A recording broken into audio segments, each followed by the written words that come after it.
All right, a very good morning to you and you're welcome to the program. It's Good Morning Ghana and my name is Ania Fompofo. We're live from the studios here at North Ridge. We're also streaming on Facebook, is on Good Morning Ghana page, and also follow us on the Metro TV page on Facebook as well. That's also Metro TV Ghana on channel 277. We're on DSTV. Today is the 20th of May 2024, and it's time for us to go through the issues of the day. But we start the day with the headlines of the newspapers. I'll start off with the Daily Graphic, and it says 3i Summit records big deals, $100 million dollars from SMEs in Ghana. BOG reports on ECD success. Right, that's the only headline on the front page of the Daily Graphic. Ghanaian Times says that food price hikes hit hard on households. Agric expert calls for subsidy on farming inputs. Ejisu MP laid to rest. President Akufo-Addo receives Senegalese president. Two accused of killing soldier at Kaswa Millennium City denied bail. President approved 24 ministers, $150 million for Garrett project. Daily Guide. John Kuma's death, personal loss. Baumia. One killed in presidential convoy crash. 2 dead, 14 injured in Escado explosion. St. Mary's College of Health Sciences hold matriculation. Sidi Kubwari welcomes Steve Wonder. The New Crusading Guide. Business moguls, politicians storm Boamang to mourn with Bechi Kandapa. President petitioned over appointment to Court of Appeal. And then the big one says a President convoy in fatal accident, 1 dead, several injured. Baumia's campaign strategy dazes NDC. Paul Chum Barimak declares, be prepared to surmount global challenges, said Sam Jonah to graduates of Morgan State University. At the top right corner says, Indigo has no land at Millennium City. Fete chiefs to Land Commission. The Insight. Special Prosecutor Domelevo describes plot to remove Ajabing as corruption fighting back. Blakwa alleges plans by government to sell Labadi Beach Hotel, La Palm Royal Beach Resorts, and 4 others to Minister Brian Achampong. Israel kills more health workers in Gaza as it attempts to shut down hospitals on Nakba Day. Minority snubs debate over approval of ministers as majority gives new appointees free pass. Gomoa Akochi chieftaincy disputes ends in draw. Oba Penny family unhappy. The Herald. Akufo-Addo's animal farm governance exposed.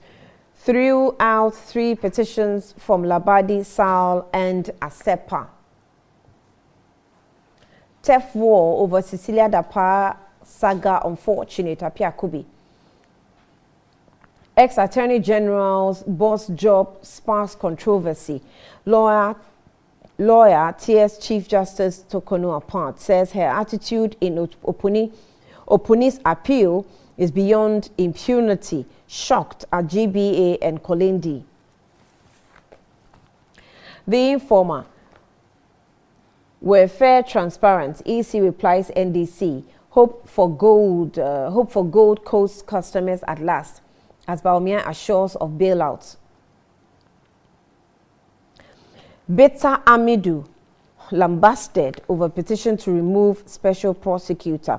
Zoom Lion builds capacity, sent 18 youth to Belarus, Russia on sanitation course. And in this issue, Council of State useless. NDC attack docs raw. The Inquisitor. Amidu petition against SP. Big hands in Big Pie. Operation Get Kisi Out planned years ago.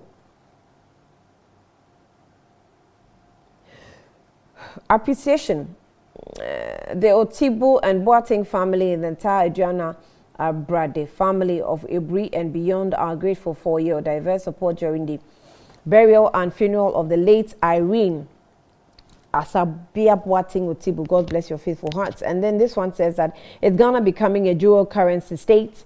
Bismarck Brown asks.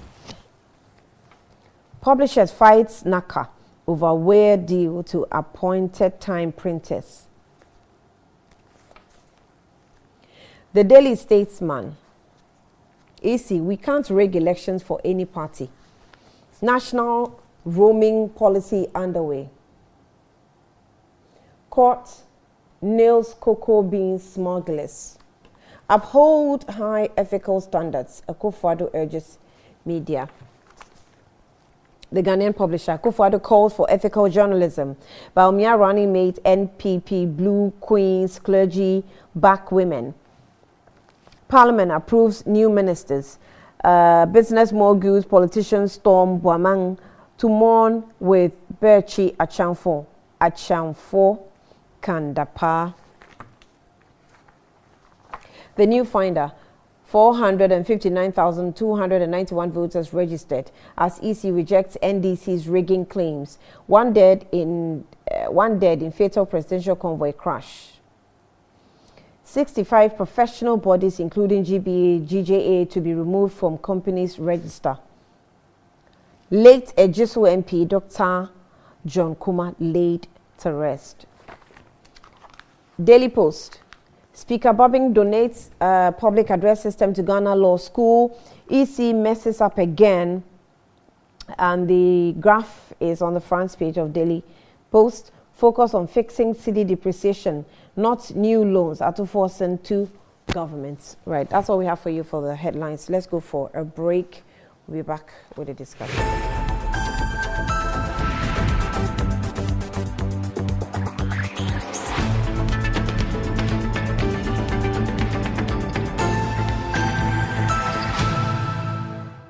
All right, you're welcome back to the program. It's Good Morning Ghana, and I have the guest with me in the studio, Margaret Ansay, aka Mago. She's a member of the NEC, that's the National Executive Committee, and also a member of the NDC Communications team.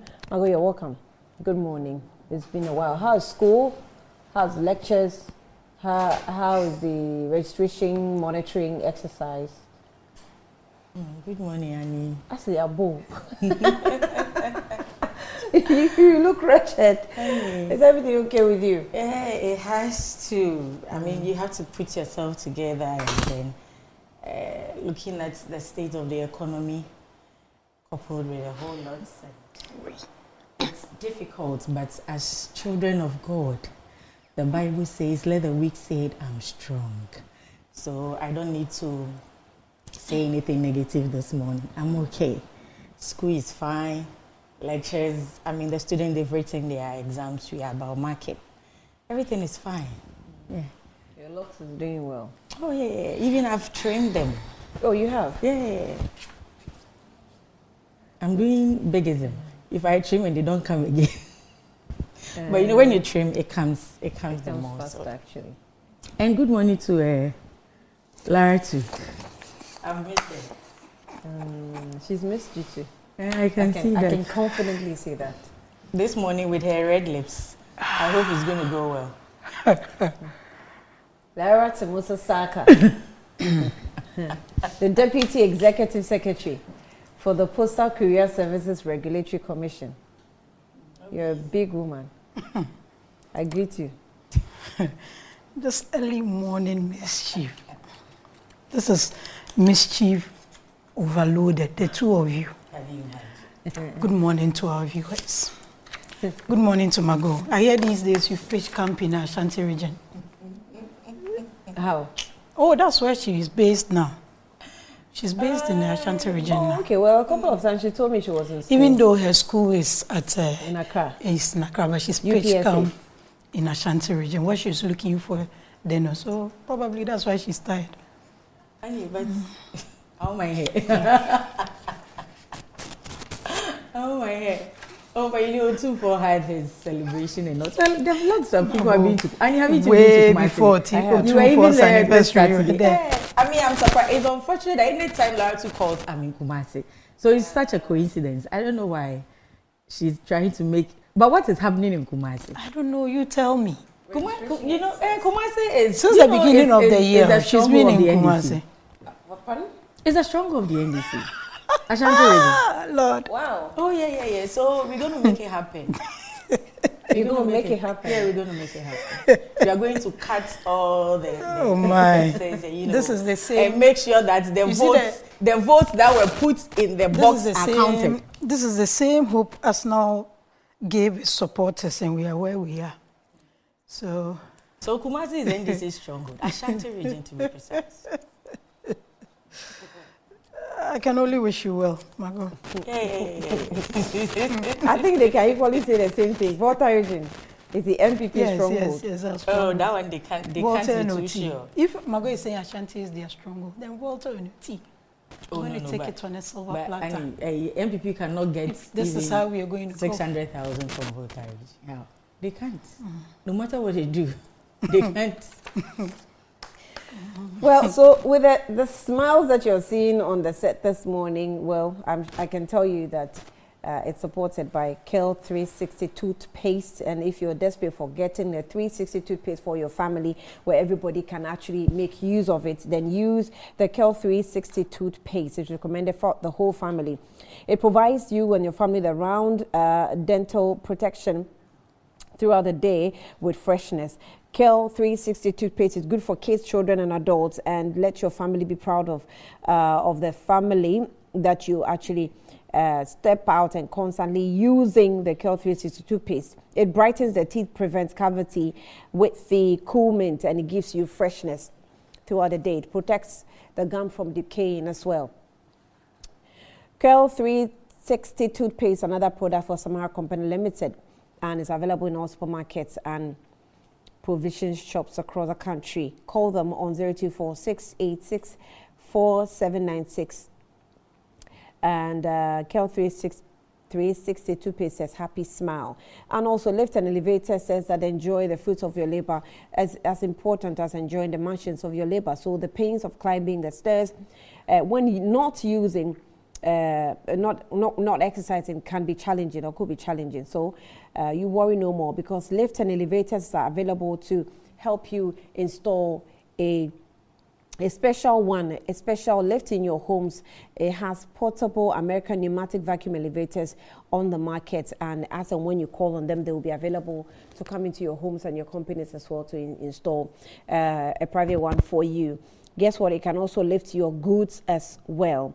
It comes with wheelchairs which can be fitted in them, and also can also be installed in a period of 3 days. They can do that for you. It's affordable, and within 3 days this can be done. Lift and Elevator is available. They are at Sakumono, and you can call them on 0200-535-515 or email them at elevators@gmail.com for consultations and best solutions in vertical movements. Now, just a quick one before we go into other issues. Yesterday we had the release from the presidency, and that had to do with the convoy involved in an accident. And I think later on we're told that the president was not in that convoy. So the release says that on Sunday, 19th of May 2024, several vehicles belonging to President's convoy were involved in a fatal accident along the Bunso-Achim-Asafo stretch of the Accra-Kumasi Highway. The unfortunate incident occurred while the convoy was on its way back from Kumasi after accompanying the president to Kumasi for a series of events this weekend. Tragically, one of the drivers, Mr. Kwesiata, lost his life. Additionally, several close protection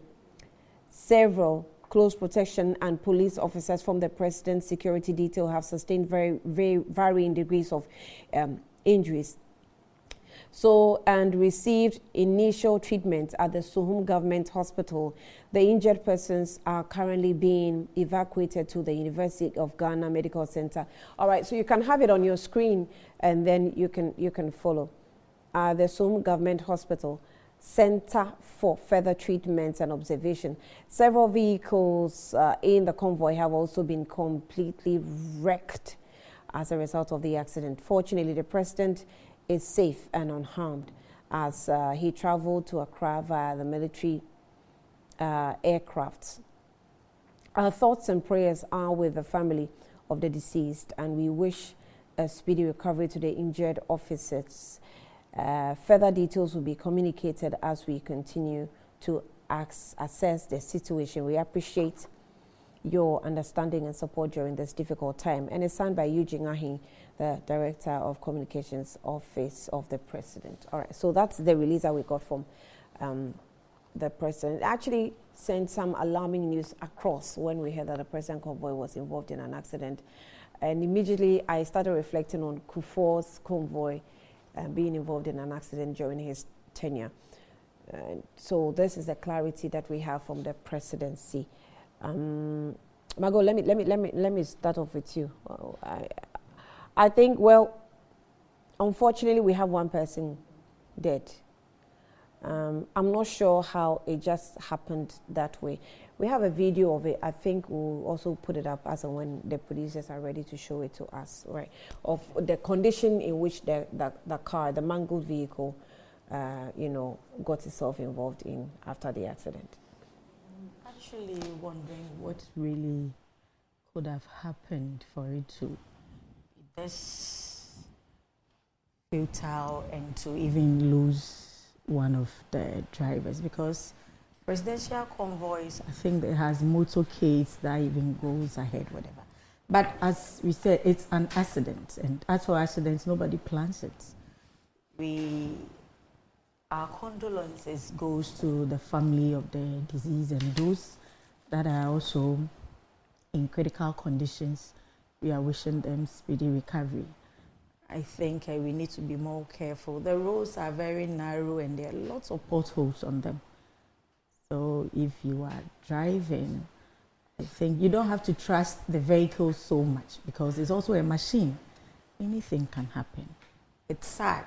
I mean, it's so sad that we've lost a soul who has devoted himself to serve his country.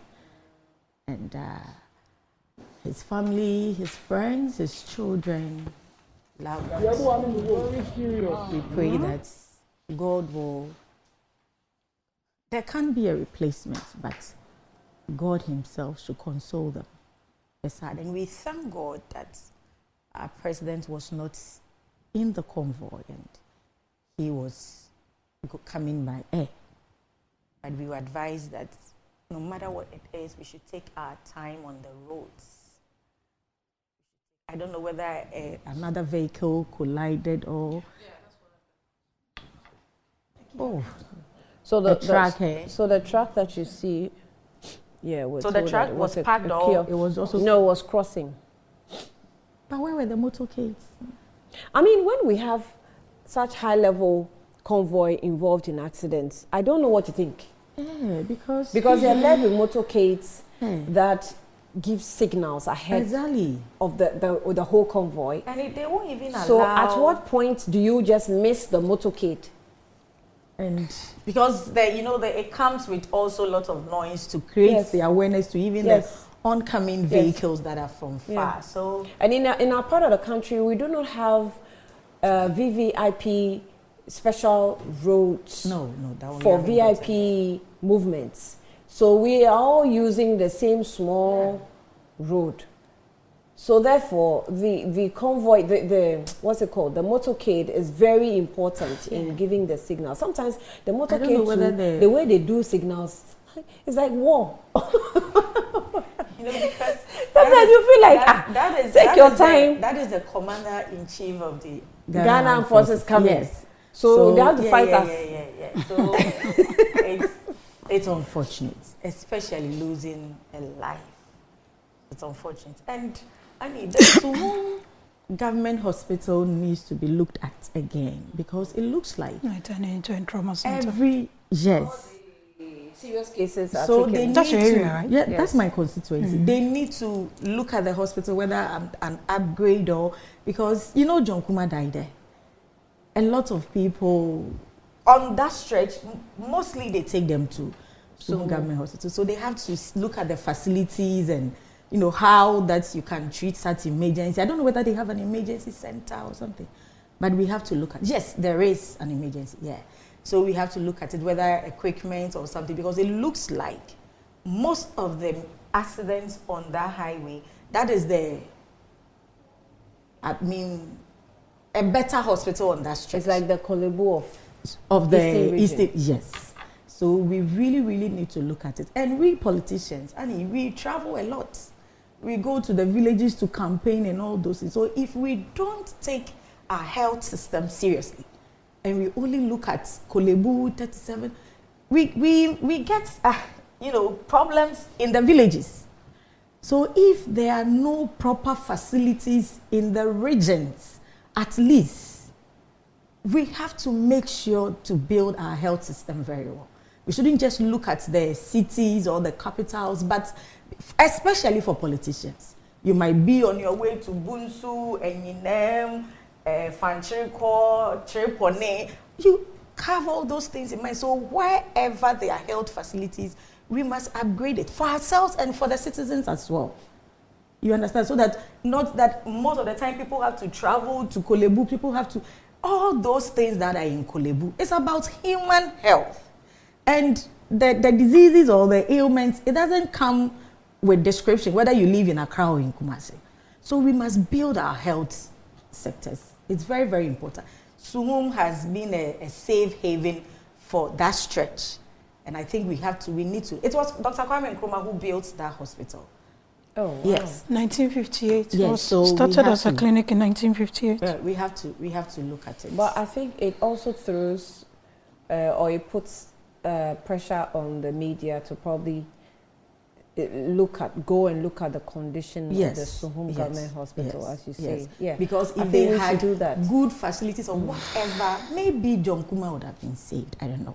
But, you know, they were even going for his funeral, and on their way, there is an incident straight to Suhum Government Hospital again. So we need, not Suhum alone, wherever, those, even cheap compounds, certain facilities should be there.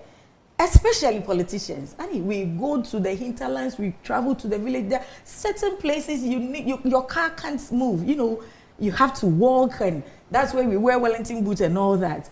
At least the basic health facilities should be looked at, because you will never know where you find yourself one day. It's very important. You will never know. Lawatu. Annie, I mean, just to add on, it's quite an unfortunate incident, and condolences to the family of Mr. Kwesi Atta. I mean, from what I gather, today is actually his wedding anniversary. Wow. And he has a child as young as 7 months. So it's quite a difficult one. I mean, yeah, 7 months old baby. Oh. So, yes. As a child as young as 7 months. So this is someone who set out to go and work and never returned. I mean, we all know this. When everything is done, the mourning, the burial, and everything is done, it will be left to the wife and the children. I mean, it's quite a difficult one, leaving a young family behind. And this is not so different from that of Honorable John Kuma, who was buried over the weekend. But when it comes to some of these things, you know, the impact of the crash. You're talking about these convoys move with some level of speed. No, and you're talking about the dispatch riders signaling. You know, sometimes there's some distance between the dispatch riders and the vehicles itself, because they always need to be ahead to clear the traffic for the convoy to follow. So within that space, anything can happen. So probably it's within that time that the skier truck or whichever. Yes, but I mean, Margot, you know how some of us behave. You know, the convoys come in different types. These days, I know, and I'm reliably informed about how even private people go to the police and seek assistance for convoy movement. They can go right? next door. So they will go, maybe they have to get to a place, some personality or something, then they will go and seek assistance from the police, and the police will give them. So sometimes when these noise is coming, you're not sure, is it a presidential convoy, or is it a VIP convoy, or is it a ministerial convoy, or it's just a private convoy, or it's an ambulance. How well are the people educated on the sounds of the different convoys that are coming? I mean, can we have something different if it's a presidential convoy? No, but no, private people has been going on. I think it's illegal. No, you can go to the police. They have that service that you can. But you also have people who turn themselves into a convoy. They have no dispatch rider in front of them. It's just a number of cars with their hazards on, with their sirens on, and those ones, I honestly can speak to that. But once you see a police on a dispatch motorbike, that should tell you that is a sanctioned or police sanctioned convoy, and you need to give them. I mean, we all stay in traffic, so and you have one. You have once you see the police dispatch rider, because the Speaker of Parliament moves in a convoy with a dispatch rider, the IGP, the Chief Justice, they are specified people that move in these things. You also have to give way to government state cars like ambulance, like the police convoys, the military convoys, fire service, and all that. They are all stipulated in our laws. But you have individuals. So you all sit in traffic and you have individuals, just one single vehicle trying to bamboozle everybody through the traffic. I mean, most people don't allow that. But when you also look at how these things run, the space between the vehicles and the dispatch rider can also cause bad. However, this I think I see on the screen. What convoy is this? This is not a Ghana convoy. I wonder where but the number plate should be able to tell you. Is it Ghana? The number plate. What occasion was it?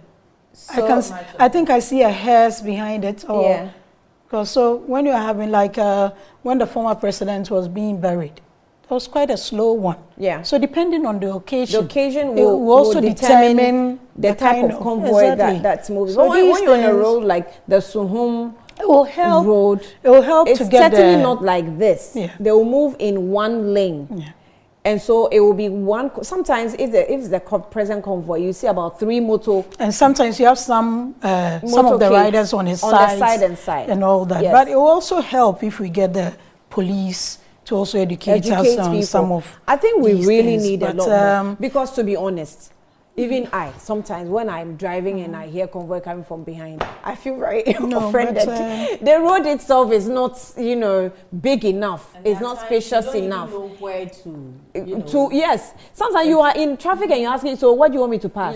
Because there's one car just close to you on your left. There's another close to you on your right. So that's why they go ahead. So you realize that sometimes even in traffic, when the convoy is coming and there's a deadlock, they move ahead to the traffic light and then clear those in the front before the cars start moving in. I don't know whether you realize that. I've seen some, because sometimes like deadlock traffic, so they clear those in front, give them some time to go before the traffic flows or before the convoy comes in. So they move ahead of them and they know these points. So if you realize when the vice president or the president is moving, you find police at various vantage points. Because they communicate. So once he is getting closer to that point, you see the dispatch rider, the police start clearing the place, especially when it's an intersection. Because you can be clearing the vehicles coming towards where the direction of the convoy.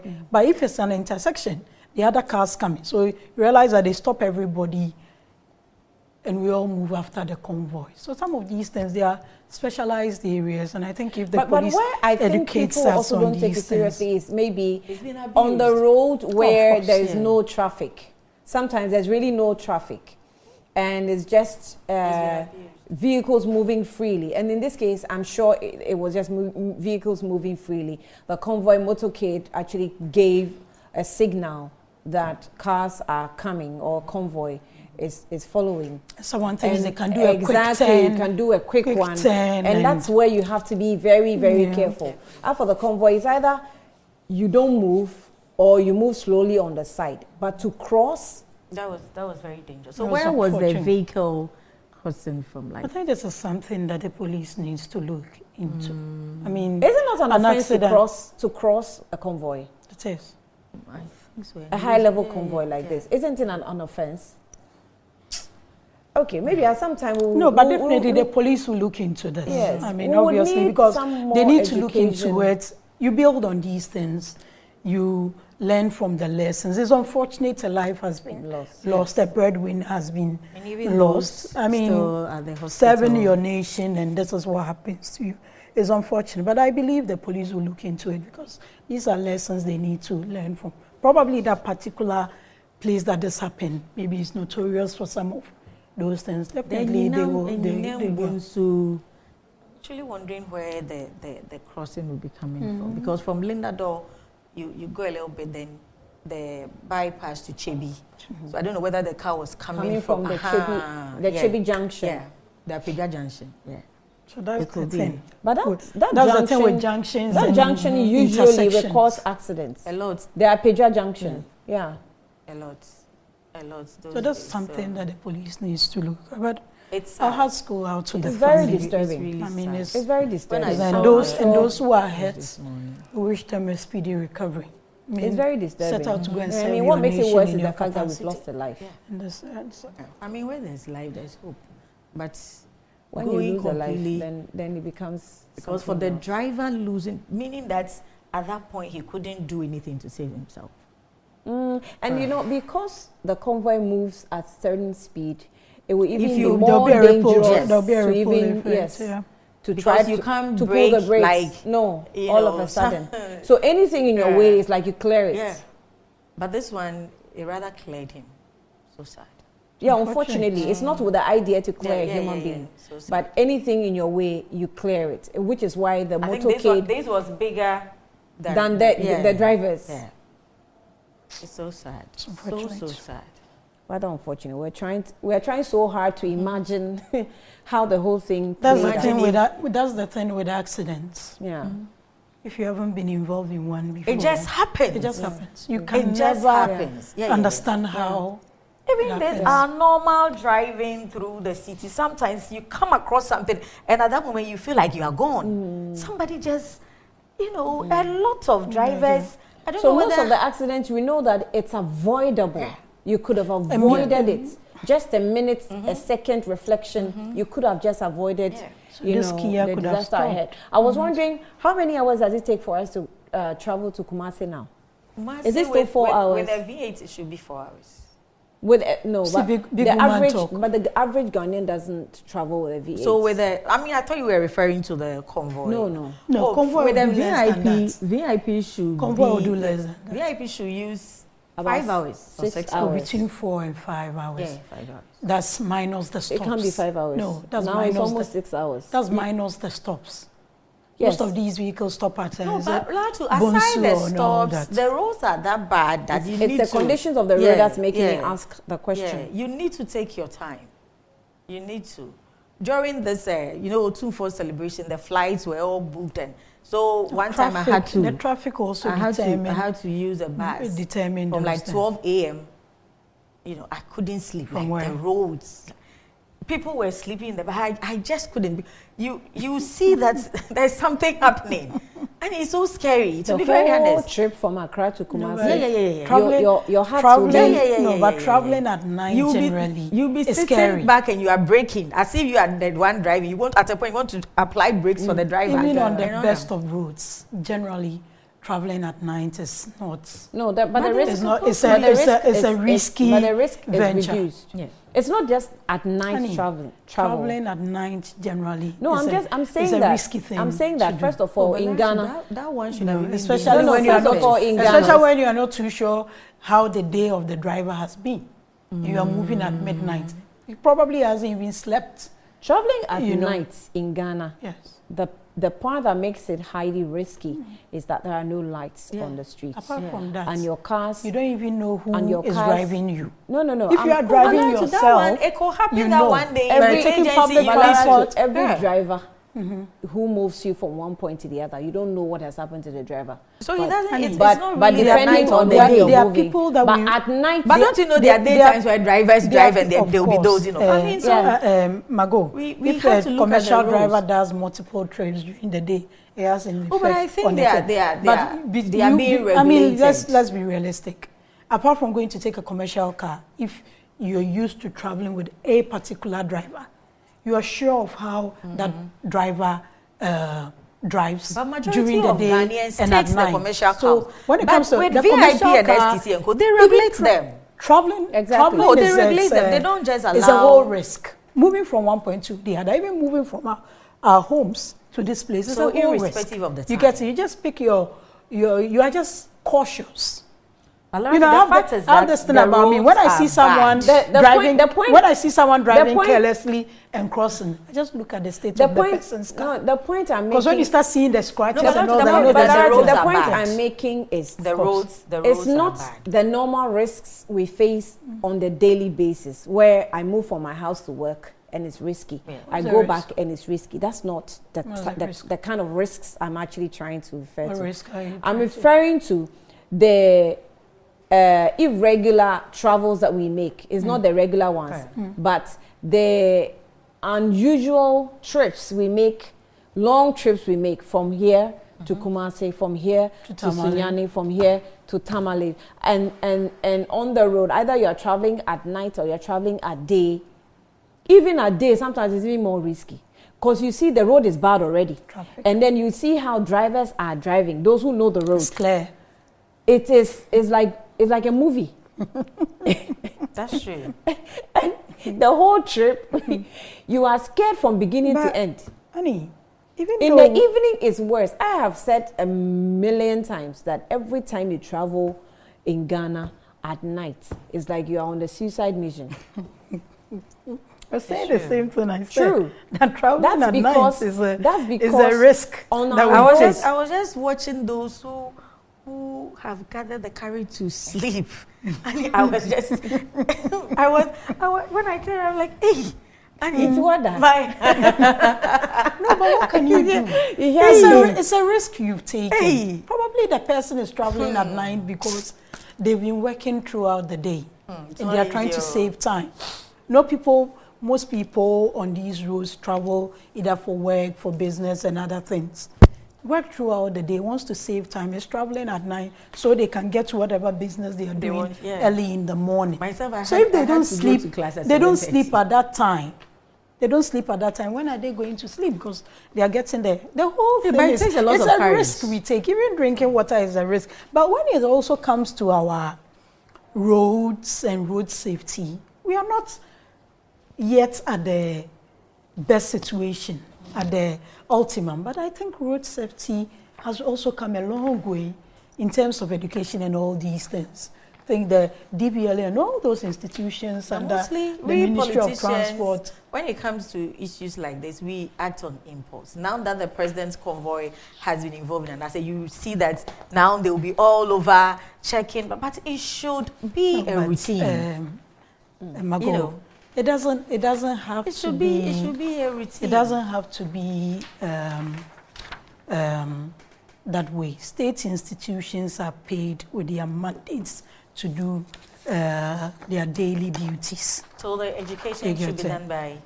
Road safety is road there. safety, yeah. DBLA is checking. You know, she's all saying those that things and everything all we that. do is risky. But what I want to say is that Even sitting here with you is a risk I'm it does not taking. necessarily mean that you keep a blind eye on Of course. everything, because there are Of some of the course. risks that we can prevent. There are Exactly. some of Oh, the that risks one that we is- need to is find a fact. solutions to. It's like road construction. It's like because it's like even with providing this street accident, lights. if we had police at that junction, they could have stopped the truck from crossing. Yes. Now do you understand? If we had the police presence there, they could have stopped the But truck. don't also forget that the president was also not in a convoy. But they were So some human of the beings You in the get convoy. it. So I don't know. But Annie, And this is something these are that the state police... assets, These are, so, of course, the state has lost because the vehicles looked virtually it's gone. condemned, you know.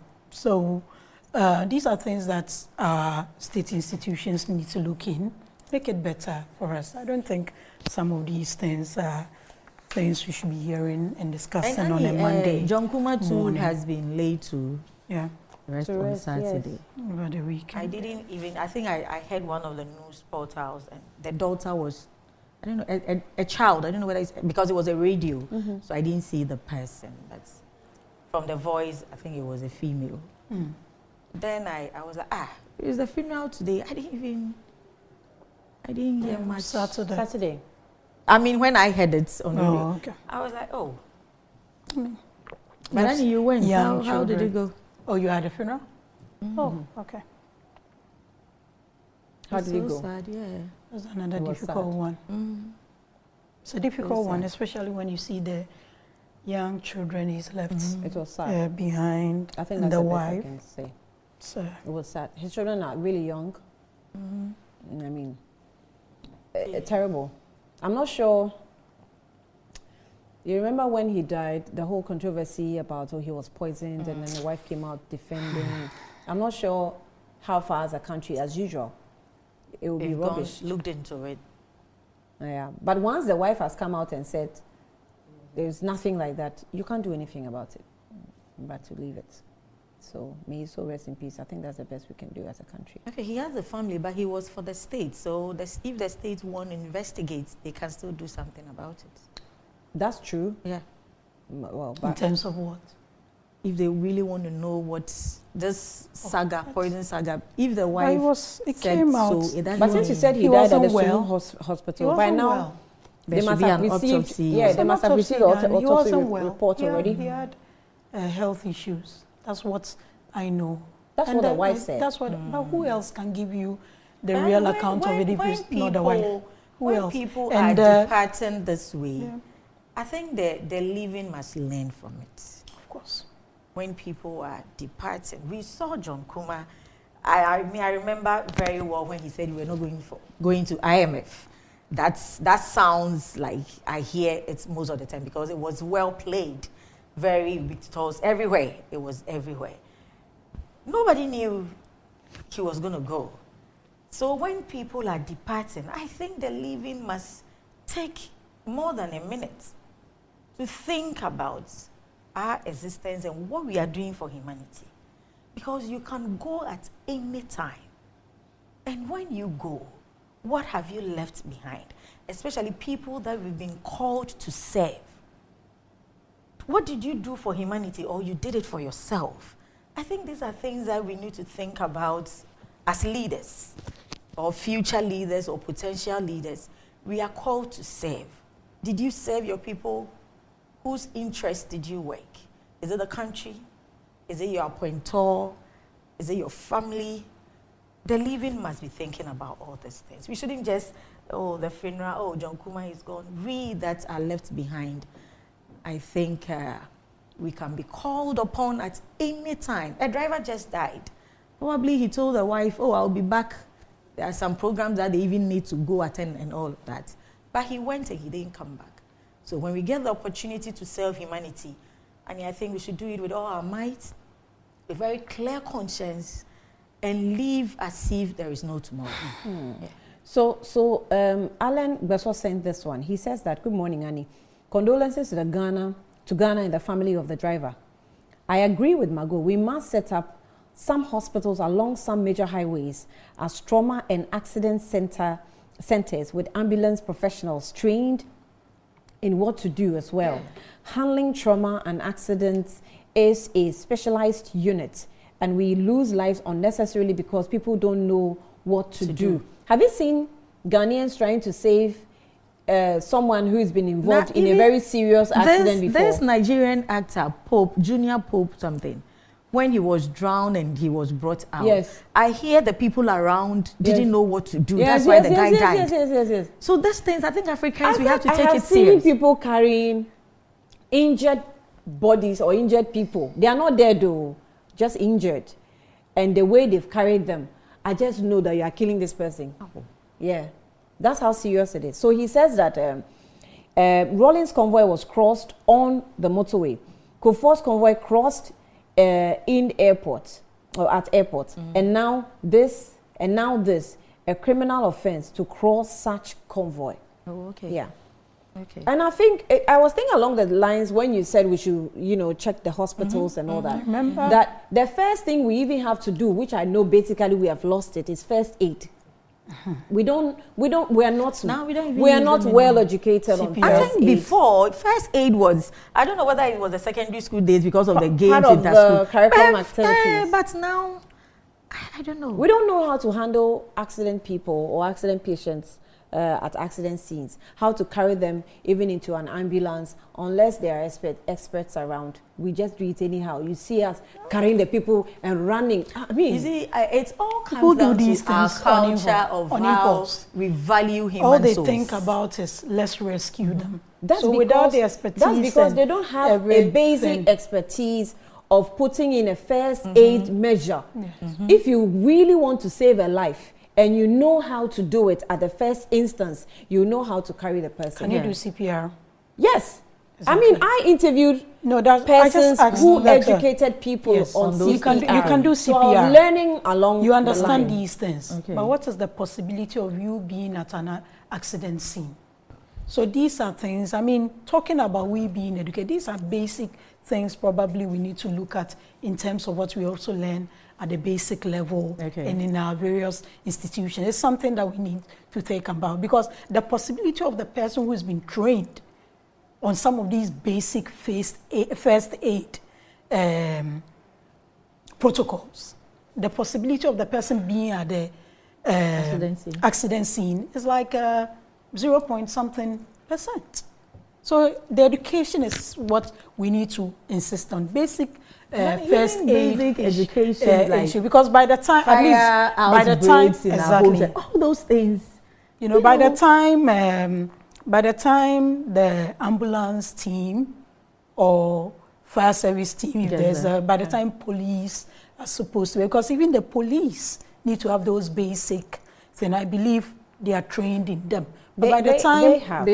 But by the time the police or the fire service or the ambulances, there are already people on the scene who are just, I mean, it's a typical Ghanaian thing. There are some, just eager to help. There are some foreign videos where parents test their little kids, 3 years old, 4 years old children, on what they would do should anything happen to them when they're around them. I don't know if you've seen some of the videos.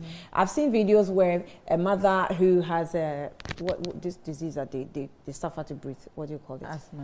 Asthmatic patients, yes. They pretend to have an attack and they see what their children would do. Take note that they've already educated their children already. So they are testing to see, should it happen to me, what's my child going to do? And you see the children trying to put a chair, climbing up, taking some napkin and some items they need to save their mothers before they pick the phone to call this the emergency. Even should be a culture. Even opening doors that are locked and all that, windows, those are basic things you have to teach your children. I do that because you can get in and be locked in. If the child doesn't know how to open it. It happened to my mom. She was in the house with her, I think the boys' grandchildren. One I think was 2 and the other one was 3 or 4. She was in the room with them alone. If no one had come, she would have stayed in the kitchen for quite a long time. So you teach children all these things because the basics in the house. You teach children not to go close to the sockets and all that. I mean, even though you teach them how to put on gadgets and all that maneuver, you also need to let them know what the downsides of these things are and what can cause fire, Like having a bunk bed in a room and having a fan. Definitely, the children should know that this fan should never come on if you're on top of the bed. It's happened to me before. I have my nephew, because they got onto the bunk bed and put on the fan. So these basic things, and that's why I'm saying that these things happen and we learn from it. If that hadn't happened, even though my kids knew that don't put on the fan when I'm not there, or when you decide to climb that bed, don't put on the fan. out of excitement when their cousins came in, they forgot about it. So these are constant things you need to teach. We need children. we need to put them in our schools. Our basic schools and all that. Because it's so basic. Because I learned to do life skills. I learned. I don't know whether they how still to do it. Stop fire. Yes, life skills. I don't know where, because that was where we learned a lot, especially as girls. We learned a lot from there. I don't know whether now they even have all those things. No, I think they do something like that, but probably they've changed the name. Yes, but those things are still the basic. But I mean, as Ghanaians or as this continent, our value or respect for human souls, I think we need to look at it. You know, people just die and we're like, oh, I mean, it's a normal thing. But there are deaths that we could prevent a lot. Looking at how the roles have taken our heroes. Just not risk averse. At how these roles have taken our heroes from us.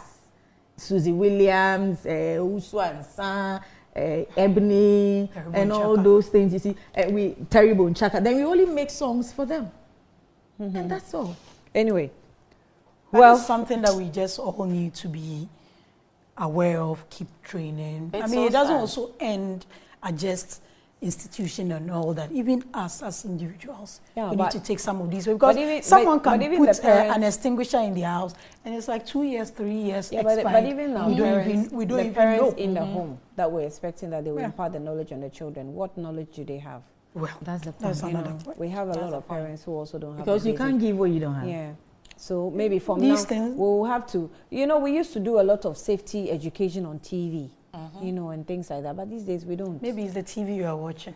Because I see those things, I still see those things on the GBC. Oh, okay. Probably is exactly. That's the state. Every TV station. They should spread across. They'll be able to get some level of discount or some level of airtime from Ghana Broadcasting Corporation. Would they get the same from you, from private media houses? By now, I mean, there are some private media houses that are taking some of these things as corporate social responsibility, but we need to have it on a wide scale so that it reaches everyone. All right. So, well, that's the bit about safety and some of the issues brought forward. But let's see what we can do as a nation. But let's take a breather. When we come back, we'll get into the issue of the Electoral Commission that keeps updating us as the registration exercise continues. We'll be back shortly.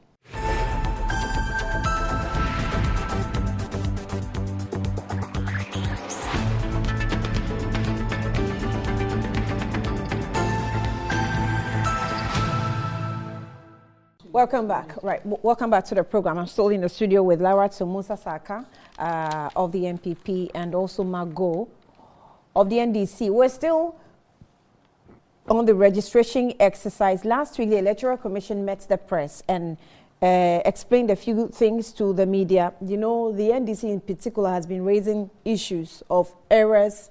I think they have been the loudest when it comes to pointing out certain errors to the Electoral Commission. Dr. Omane Boama has been the one leading the campaign. So I think this morning we played some of the videos, but the EC says we can't rig election for any party. And I'm reading from the statement. It says that the Electoral Commission has firmly stated that it is in no position to rig election 2024 general election for any political party. This is in response to addressing certain allegations and statement made during NDC press conference addressed by the General Secretary of the party, Fifi Kwete. Fifi Kwete had said that we in the NDC are not, quote, we in the NDC are not taking President Akufo-Addo's unguarded remarks lightly and would like to caution that President Akufo-Addo is treading on treacherous ground, possibly encouraged by assurances that the Electoral Commission EC will rig 2024 election in favor of the NPP. So impartial stance, but Deputy Chairman in charge of the Operations Electoral Commission, Samuel Tete was popular on the show last week. Sam George won't take it easy on him at all, referring to some irregularities in his constituency. So he emphasized that the electoral process is transparent and incorporates all necessary checks and participation from all stakeholders, particularly political parties. elections are won or lost at the polling stations and not at the head office of the Electoral Commission. Parties should train their agents well to observe the process and not blame the EC for the outcome of the elections, he stated. The deputy EC chair indicated that any major political party must put in place a mechanism to collate all polling stations results in order to arrive at the final results for both presidential and parliamentary elections. So, quote, the Electoral Commission through CI 127 has established a process of collating constituency, regional and national results from the declared results from 38,622 polling stations across the country. All political parties have their agents at each collation center, in addition to the presence of observer groups. Quote, if a political party has participated in all the above processes and has been able to collate results from all 38,622 polling stations, their results should match final results that the Electoral Commission will eventually declare, he explained, which is what I think Dr. Maniboma tried to do last week, where total registered numbers were not really in tally with what the NDC had tallied. So he brought it out. Yesterday there was another one, which is another error. Dr. Maniboma wrote again. He says that the Electoral Commission in Ghana, these elementary errors are unacceptable. From the bar graph, Upper East and Greater Accra have 981 challenges filed per region. We have the graph so we can display it on your screen for you to see. Okay, so this was the first error. This was the first error that was, committed by the Electoral Commission. So you see that the graph of the Greater Accra, the number is 981. The graph showing for Upper East region is also 981. But you see that the level of the graph shooting up were different. Where the Upper East region is so short, the Greater Accra is very high. So sometimes you wonder, okay, what algorithm is the EC really using to create its graphs? All right? So he says that from the bar graph, Upper East and Greater Accra have 981 challenges filed per region. Yet the graph of Greater Accra is way taller than that of the Upper East. More soon. And then this morning, the EC obviously updated us. And Dr. Maniboma said that the Electoral Commission of Ghana has once again corrected the avoidable error that we posted on Facebook. They have corrected the challenges filed by the Upper East as 149. So the Upper East graph has changed now. If we can have the updated one by the EC, 149. Instead of the initial 981. Is that what I have on the screen? My eyes are not good. Okay, so this is the updated one. Okay, so the updated one, so now the graph has changed. So if you look at the Greater Accra and then that of the Upper East, the number which used to be 981 has now changed to 149 instead of the initial figure of 981. The errors by the EC in air-conditioned offices at the headquarters of the EC do not abode well for Ghana's democracy. As I said yesterday, these elementary errors are unacceptable and point to the repetition of the 2020 election serial errors that afflicted the declaration of the presidential elections. As identified yesterday from the EC's bar graph, Upper East, Greater Accra had 981 challenges filed per region. Yet the graph of Greater Accra was way taller. And then he continues to say the EC has subsequently changed the figure for the Upper East from 891 to 149. Now, what I wish the parties are doing is that even with a change to 149, you are also tallying with your figures to know that, or to see if it's the same as you have for for Upper East region.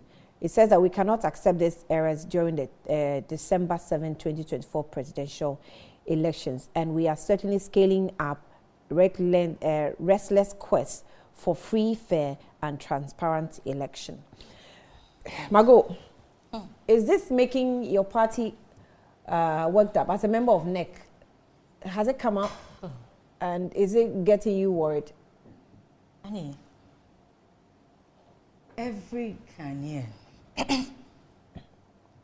is worried and must be worried about President Akufo-Addo's appointees, because the EC chair is his appointee. From the very day Madam Jane Mensah took office, the very first limited registration she even wanted to do, she couldn't even predict her own numbers. She started from a certain number. What the NDC said is what finally happened. And as human beings or institutions, it is expected that at least you learn from your mistakes. Electoral Commission office has been there since 1992. So if there are mistakes that even your predecessors had, I think as a current EC, you improve, or when you make your own mistakes, you correct them and you improve upon them. But this is an institution where every time they embark on anything, and what is so surprising is that they are quick to give you assurances that they are ready. You know, when they started this registration, before they started, they brought out a release that said they are ready for the exercise and all that. Annie, when you read the EC's own CI 91, Regulation 8.1, it tells you that the Electoral Commission must print the names and pictures of the people it's going to use in the registration exercise to the political parties. And it goes ahead to explain why. Because the political parties, and this thing you have to do it 14 days before the appointment. You didn't receive that? No, the political parties need to look at the names and pictures, and if they are persons which are not supposed to be part of EC, where we all know what EC is supposed to do, they can voice them out for immediate corrections and changes before the registration starts. And up till today, the EC, its own CI, it hasn't complied. Then you go ahead with registration. And the ordinary bar charts that you need just to categorize with the height or length of representation of the value of the data of the value. So when you have a software, when you give in the data, the software will just produce the thing for you. To be honest with you, that's where my confusion is. And I am surprised because this one, it is not Boson Asari who took rule and pencil and colored. And no, there is a software that you just have to key in, and it will give you representation according to the value of the data. Why do you make mistakes? And I think every Ghanaian should be worried. Every Ghanaian should be worried because this is a country that President Akufo-Addo and Alhaji Bawumia have scattered. This is a country that they have destroyed. Every appointment they have made, and you just give us a new appointment, I mean, we'll come to that. Every appointment they have made, it looks like they are deliberately bringing people who are not up to standard. Initially, I used to think they were sleeping on the job. But until I saw Alhaji Bawumia's video with the nursing students, Annie, a level 100 communication or PR student, from the very day the person steps foot in the class, will tell you that every time you have to do public speaking, you need to scan the environment. And you need to get a spanner to span between you and the environment. The environment in which you are going to operate, this is a nursing college. You need to speak to the Ministry of Health, Ministry of, Finance Ministry, because of the allowances, whatever concerns of the public you are going to meet. And Dr. Alhaji Bawumia is not an independent candidate who may lack human resources or wouldn't have the wherewithal to do this. So I looked at him and I saw how he was embarrassed. Then I began to think and realize why the country is at this state. Because basic knowledge they do not have. They couldn't get anybody to span and interpret the environment to Bawumia's campaign team and also explain the environment the campaign message to the people. They didn't get anybody to do that. And this is how they have made governance in the last 7 to 8 years. That is why this country is where it is. They do not have competent people to do the job. They literally don't care and they don't know, because when I look at this whole MPP and you can make these mistakes by your flag bearer who is sitting. The EC is the EC. The EC is appointed by Akufo-Addo and Alhaji Bawumia. It is not an appendage of the MPP. It is. It's not. It is. It's not. Because this electoral commission has made mistakes. Yes. 2020 elections results. It is electoral commission. It is electoral commission appointed by on who? Its own. Yes. I mean, so the errors that are going on. So are you saying that what's her name?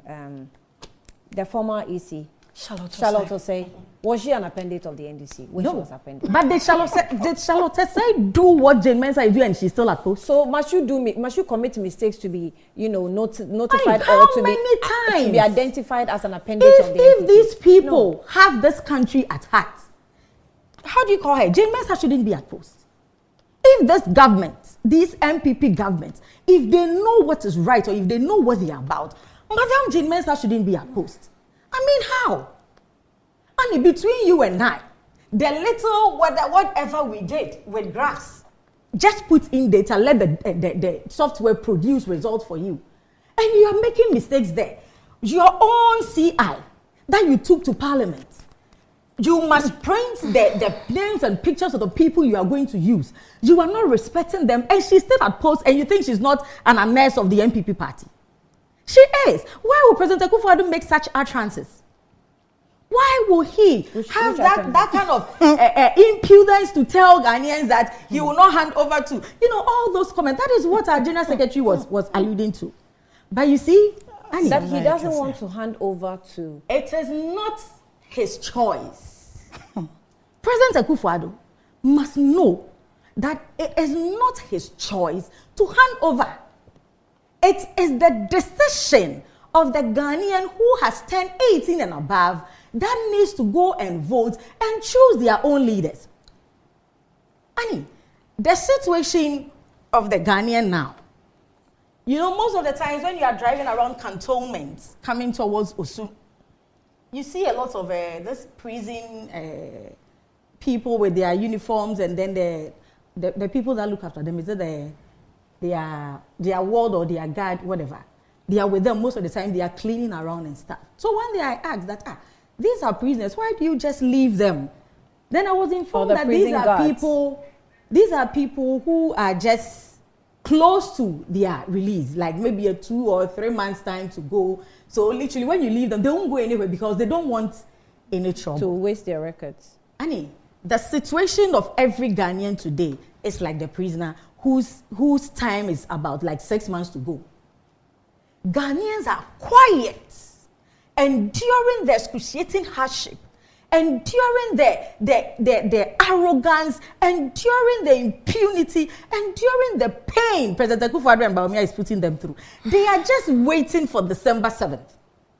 That is why they are so quiet. And that's why you walk around nowadays and people will see you, oh, we are with you, oh, we are with you, oh, we are with you. They know somebody is talking for them. They are just quiet, biding their time. They don't want to. You see, the December 7th elections is a relief for every Ghanaian. That is what they are patiently waiting for. So at least President Akufo-Addo should not think or the electoral commissioner should not think that when the day has come for the Ghanaian to be made free, you can stop them. They should never, in their minds, I don't know which part of their brains they are thinking from, but they should never make that mistake. That when the time comes where our agents are trained, the people have gone to register to go and cast their ballot, the boxes have been opened and counted, every parliamentary candidate or every MP of the NDC is waiting till their votes are declared and counted, and waiting till President Mohammed's votes are declared and counted, taking our pink sheet, collated our results, declared winners. President Akufo-Addo should never think that anybody can stop the Ghanaian who is now made free. You cannot. No matter what he thinks. Ghanaians are quiet today because they know the time is near. They are just waiting for the day. They are so patient because they know that this is the only option that we have, the NDC. Let's just wait and vote December 7th. So let's not President Akufo-Addo or Jane Mensah or Bawumia, anybody, any of the appointees, with all the arrogance. Annie, I was listening to one of your broadcast media, a lady who sells ice kenke. She was crying literally on radio that she didn't, because of the doomsaw and because she doesn't have timetable, she did 50 bottles of ice kenke. Her friend, who also is in the same business, did 50 bottles and she had light out. So the friend brought hers to her house because at that time she had light. Annie, the light went off and the 100 bottles of kenke got spoiled. And Napo is telling us that we should go and make our own timetable. And the Ghanaian is quiet. The only freedom and opportunity the Ghanaian has is the vote on December 7th to effect the change that will bring a lot of relief. This government is not serious with governance and they don't know what they're about. They have messed this country, and the country is in a mess. This country is beyond mess. As a friend would say, Akufo-Addo's sins are beyond too much. They are beyond too much. And the only relief that they have, you think you can use EC to declare results for you? Other than that, what will make you feel and think that you will not? Who told him it is his choice to hand over to somebody he wants? It is the choice and the decision of the Ghanaian, and he must respect that. They do not respect the laws. They do not respect the Ghanaians. That is why EC will make laws and she will not respect it. And she's still at post. Annie, you see, the Bible says that time and chance happens to us all. The Ghanaian is quiet because she's biding her time. The Ghanaian is quiet because she knows the day of accountability will come. That is why President Mahama is promising them that he will make sure that every mess, every lost, every stolen, every corrupt act of this government will be accounted for when he comes into office as President January 7th, 2025. And the Ghanaian is waiting for that. Look at how their flag bearer, the vice president, is behaving. And I heard people say he's dancing offbeat. Annie, the economy itself is offbeat. The beat, the heartbeat of the Ghanaian, the song that the Ghanaian is singing, calling on God to come and save us, Dr. Bawumia has a different beat in his mind. That is why he's dancing to that. Look at his campaign message to the public. Look at his campaign message to the audience. He has lost touch with the people. Look at his February 7th speech he gave to Ghanaians. I will cancel e-levy. I say he was talking as an opposition leader. The man's campaign is offbeat. The only thing Dr. Bawumia has gotten right throughout his campaign, I've been observing him quite for some time now. The only thing he gets right is President Mohammed's name. That's all. How? That is the only thing. The only thing Dr. Bawumia researches on is President Mohammed's name. Other than that, how can you go and stand in front of students and say, my opponent? Who is your opponent? Who is your opponent? You have gone to meet students. Dr. Bawumia campaigned on the 2 Ds to win elections in 2016, Doomsaw and Dollar. To win elections in 2016, you go and stand in front of students and you do not know that the environment in 2016 that you use is different environment in 2024. And these are people in the helm of affairs where a level 100 student can determine that you need to scan the environment. Somebody must scan for you, give you information before you go and talk. My opponent didn't pay. Then the student asked me, when is Alawa coming? Now he couldn't mention Alawa. He said he will speak to the minister in charge of finance and ask whether they are this thing. Dr. Baumia, this thing. What thing? What thing really? This thing. No, he was just thinking. He was so when embarrassed. He was thinking. His whole team do not know what they are about. And I am so pained because he's been used as a case study for students to know how not to scan the environment, how, like the results. If you do not scan the environment and you enter there, this is the result. It is a case study for students to learn. It is so shameful. It is so shameful. The things that people will go to church and pray for, you ministers of state and the Kufuor and Dr. Baumia, their house helps are dashing $1 million where people are praying to God for it. House helps are dashing $1 million where people are going to God asking for dollars to trade in. What are you talking about? This is the other person's house help. Didn't you see the amount of money she dashed out? Okay. That people are praying to God for. Go to prayer camps and see how much people are asking God to give them. And Cecilia, the person's house help is doing it. Okay. Under Ekufuor. Okay. Under Dr. Baumia. Lara too. Let me have Lara. Yes, it's such a shame. Hey, Margot, this is a pure case of learning for. This is the case of the guy, they said, learn for grass and went in the exam room and the question that was asked was on cows. This is exactly what Margot has done. Not your appointees. IT guy, he cannot do ordinary bar graph. Your IT professor Margot, you took. This is absolutely. So when we say he's a party communicator, this is absolutely, you see what's the result is? Not right. When you were talking, I was just listening to you with all that you were saying. But you mentioned my name, so I paid attention to it. Can I make my submission in peace? I would have been pleasantly surprised if Margot had not mentioned Dr. Baumia's name. I would have been shocked. I mean, they know everything that Dr. Baumia is doing. They know everything that whether he sleeps well, he doesn't eat, he dances, he jumps. They have not been able to tell us. She had close to 20 minutes to talk. Not even one single thing that their flag bearer that was rejected by Ghanaians. Accountability. Who determine who behavior. becomes the leader and rejected their flag bearer. Accountability. He makes sure in 2012, in 2016, and 2020.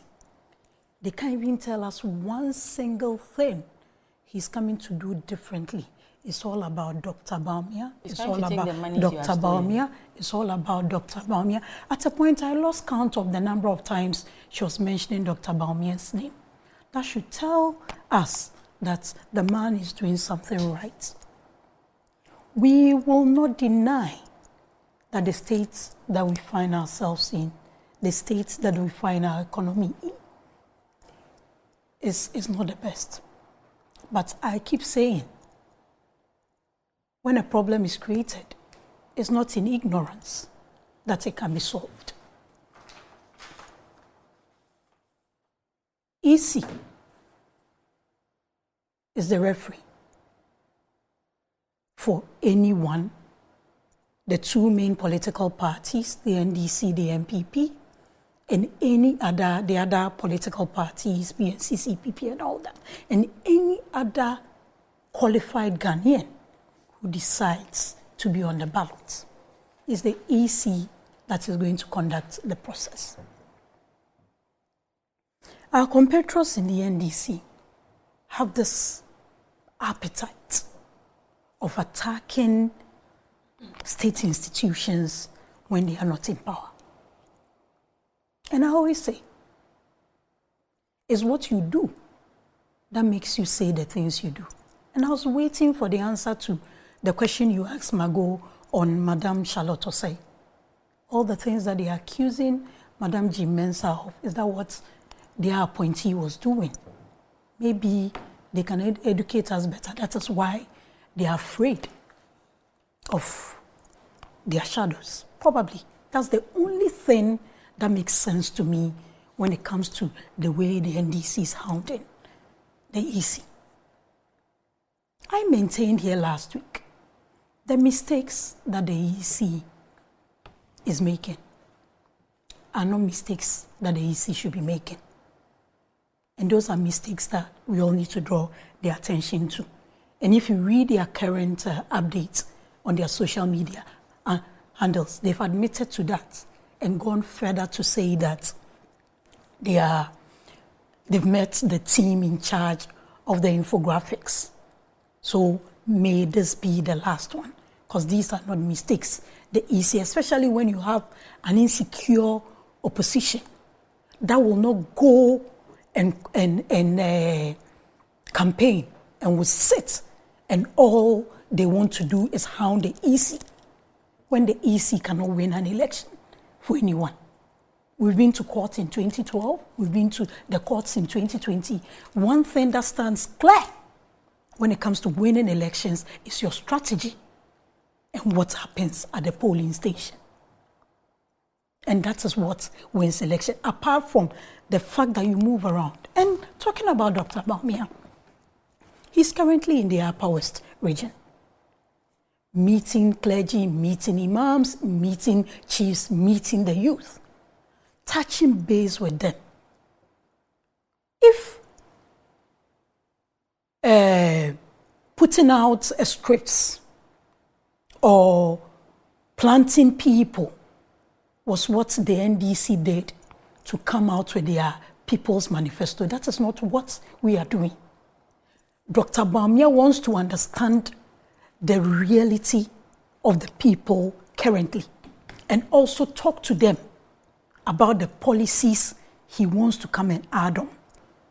So if he's there talking about tax amnesty, talking about free tertiary education for people living with disability, talking about how we can reform the mining sector by concentrating and making sure we regularize mining, small-scale mining, training youth in IT, because that's the fundamental knowledge now. No matter how smart you are, if you cannot operate a basic device, it takes a lot from whatever profession you are. Digitalizing the informal sector, facilitating access to credit to expand. I mean, we're mainly a cash economy, and that brings a lot. Things that government can even do in bits. If the cash is not there, we can, and it affects everybody on the value chain. So when it comes to winning elections, it's the message you sell to the people, the life-changing policies, the policies that will let the people understand that the tax that I'm paying, I will benefit from it. My children will benefit from it. My dependents will benefit from it. That is what we are talking about when it comes to election year. We have barely 6 months to election. And you have a group that thinks that all they should do is hound the EC. That is unfortunate. No, you don't have a group that thinks that all they do is you do is hound it. No, you have. Why, you want to tell me what to say? No, or we have how to state my opinion? To yes. And you have the Electoral Commission yes. committing fundamental mistakes and errors that should not even happen. I think Annie, if you don't need, you are not going to tell me how to state my opinion. That's what you're doing. Before a group yes. attacks someone, yes. there must have been something, an error committed. Like when Charlotte Osei was removed from office, one accusation was a procurement breach, right? And which is why you would not want to hear that, oh, the MPP as a government hounded Charlotte Osei from office. Do you want that to be said about what did you the say? previous administration? What did you say? What did you say? What for did you procurement say? breaches? Yes. Yes. Uh-huh. Do you think that cannot be said about breaches? the current EC? So they should do the needful. They should hound the EC out. They should stop hound. How was she hounded out? That wasn't there hearing?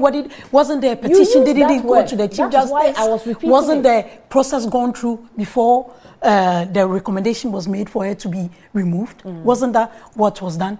Did we go saying everything? There were a lot of allegations in the run-up to the election, but we focused. But in this case, on the message we are selling to the people. That is also a major player of the upcoming election, is following your updates. And it's giving you back to back from day what one. You have committed as wrong. Is there anything from day wrong? One. Are you not from worried day as a one. political party? What did I say? These mistakes? What did I say? What did I say? I said the EC, these mistakes are not mistakes EC has to be making. But they've come out and admitted it and also indicated that they've met the team. So this should be the last. That is what I said.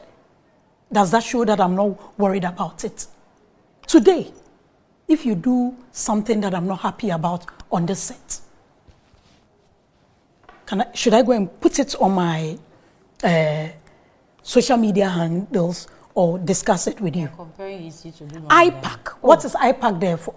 For that one, you want me to answer? Dr. Maniboa is what? The question Annie, let me finish. You see, this is what you do. Then I'll complain, and you say, because these interjections that you're making, you interjected me just to tell me what to say. What about my analogy? Have I finished? Have I finished? If you have something with me personally, you wouldn't go on social media. But this is why do I come here? This is a public do I come here as a personal invitation from you? No. Well, do I come here as a personal invitation from you? Is it based on your do I come here on a personal invitation from you? No, answer that one. Is it based do I come here on a personal invitation from you? So let me make my submission and let me continue. Take your time. I'm saying that. Can I make my submission? Is it based on your personal So let me finish, then you understand. But if you don't let me finish,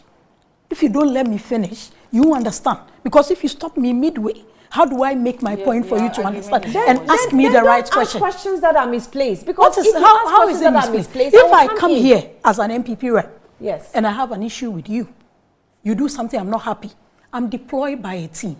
I'll make a complaint to them. They have to engage you to understand what it is. That is how you work. The NDC for a long time left IPAC. Thankfully, they are back. And so? These are things that you can discuss with EC. Are they not things that they can draw the EC's attention to? If the EC is not admitting to those mistakes and not correcting them, then they have every reason to come out. But from day one, it's been like that. That is what ended us up in the 2020 election petition. They went there with what? Nothing. Zilch. No results. So their own chairman said it. Okay, so the results that you was to take was a result that would have embarrassed everybody. He further took it to their lawyer, Mr. Tachuchi Kata, and he said what? He even used a statement like Brabeji Wakranti. So you get is the public, so what I'm saying is, you're talking about Dr. They are using you are talking that you about don't understand. what you are talking about you are talking about Dr. Baumia. This same flag bearer of the new patriotic party in the MPP is moving from place to meeting stakeholders. And you sit down and say they didn't scan the environment. Of course, security details will be there. But when you are going to have an engagement as a well-meaning person who wants to be a leader, you don't go and gag people from what they're going to say. If that is how they gag people, the state of the if this is how they gag people, ignorant vice president is not stayed with. Ignorant vice president. We could be sitting here. You should know the state of the Alawa. Annie, Margot, please. Please. You had your time. Let me have your time. Ignorance is what you've exhibited here. That we are being ruled by ignorance. You've exhibited pro-max ignorance. Let's deal with this. Please, can you get her to keep quiet? Ignorant, and we took it for granted. This is outright ignorance of the whole situation. As we sit here, right? You are going to talk about Alawa. You don't know the state of Alawa. You can have an information. You can have an information. At that point in time, anything could have changed within a few minutes of work. People were working. He was working. He needed to come out with the real state. At the end of the day, what did he do? A well-meaning vice president who wants to lead us went further, spoke to the institutions that are in charge. Right? I believe that if any of them were there at that moment, they would have been called upon to come and give the response. He went back, spoke to them, and what happened? The money has been released. They've started receiving their allowances. This is You can check. So I can show you those things. You get it. So those are the, well, if that is how you think ignorantly, Margot, that is not how you think. Because if you people claim in 2020 you went you went positioning people to say things you are happy about, and that is what cost you the election. The fundamental thing is the EC. If anybody should be ashamed, it should be you, Margot. If anybody should be ashamed, it should be you. Because the lady that you're supposed to be will keep quiet for me to make my point, and you also make your point, just as I did. So if anybody should be ashamed, last week the trainee allowances. You should be. Okay, the trainee allowances were released. The summary of it, of the if this is the new word you've heard, please check the meaning. That is what because if that's your word of the day, please go and check the meaning, because it fits you guys totally. Allow her. It fits you people perfectly, and Ghanaians know that. So what I'm saying is the EC, the mistakes that they've. Yes, I said last week the summary was released to us, and I'm sure the producers can project it. She can't believe the nurses of it. Out of ignorance, they don't know how these things work. I need the nurse that asked the vice president. The nurse that asked the question. You see, the thing is that, you see, they think that when you go engaging people, you should plant your people so that they'll come and say things like, Amina, my sister who is rearing pigs, like the examples they gave when they were in power. We don't do that. We listen to the people. We listen to realistic things. We listen to the reality. We don't go and master people who come and say things we are happy and come and tell Ghanaians that we've put together a people's manifesto when it's actual facts. You just go into we don't do that. We go and listen to the people. And that's what Dr. Mahmoud Bawumia is doing. Going around, listening to stakeholders from traditional level to the youth level to the clergy, to the imams and all that. That is what you do when you are really mean well and you are patriotic about this party and you want to come and put in solutions that will solve the problems of our people. Not go jumping around and dancing and doing Usain Bolt style. Doing Usain Bolt style and being songs being sung for you, and you think that is what ignorant people do. And Margot, if today ignorance is a new word, you should go and check them because it describes them perfectly. We don't want the case where they will do this, sit down, be shouting about the EC, then when inshallah results are declared in favor of Dr. Bawumia, they'll go and sit at EC and be burning ties. When they sat, rather than going round and convincing the people and putting in your measures in place. Were you saying that the public system Dr. Omani Bawumia is using to the public address system that Dr. Omani Bawumia has deployed to draw the EC's attention to the mistakes is not proper? I think when you have a working relationship with an institution, you leverage on that. You leverage on your communication lines with them. It's when they are doing things that are total. It's like you draw the attention one, you draw the attention two, and they don't listen. Then you involve other stakeholders. I think Dr. Omani Bawumia has that relationship with the EC. He should come out and say it if he doesn't. Because I've heard him talk after a number of EC engagements. This whole process before they started, they all sat down, agreed on the timetable and all that. So if something is going on toward, but I still insist, these are not mistakes that are bad. Just as any other person can just shout because they don't have access to the EC, I think Dr. Omani Bawumia should know better. You use working relationship, and I'm thinking from 2020, the NDC as a political party hasn't really had a very good but now they've gone back to IPAC, haven't they? No, it's not the IPAC situation. No, but what's their working relationship? So listen, that's where they meet and discuss. So there's a relationship there. You follow up after meetings. It depends on how you're seeing that relationship. Well, I think he should know better. Right from election 2020, where the EC had obviously come out with results mistakes and corrected it eventually, and one candidate was declared. Change the percentages and the figures? I'm giving a series of activities. One candidate was declared a winner, which went against the party that is currently, putting out these mistakes. That is one. Two, is appointing someone onto the commission where the same party had raised concerns that this person is a known public political party communicator. You cannot appoint that person onto such an institution. That was also defended. We have 3. We have the BVD machines, obsolete ones. The EC says I have what's it called, auctioned them. The same party is raising concerns about the procurement breaches that EC went through. 4, we have missing laptops or machines.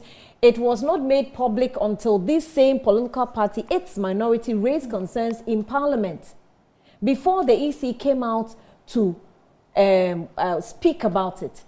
If you have series of these things happening as a political party that feels I'm in opposition, I'm likely to face the brunt of all these, commits by the Electoral Commission. They don't have a reason to do a working relationship communication. They have a reason to now put it out for everybody to see that in the end, if something goes against me, you have seen that all these correspondence happened between myself and the Electoral Commission, and they obviously didn't listen. So from what you've outlined, yes, you're clearly making a case that everything that the EC has said, you don't believe it. Who? Or the NDC doesn't believe it.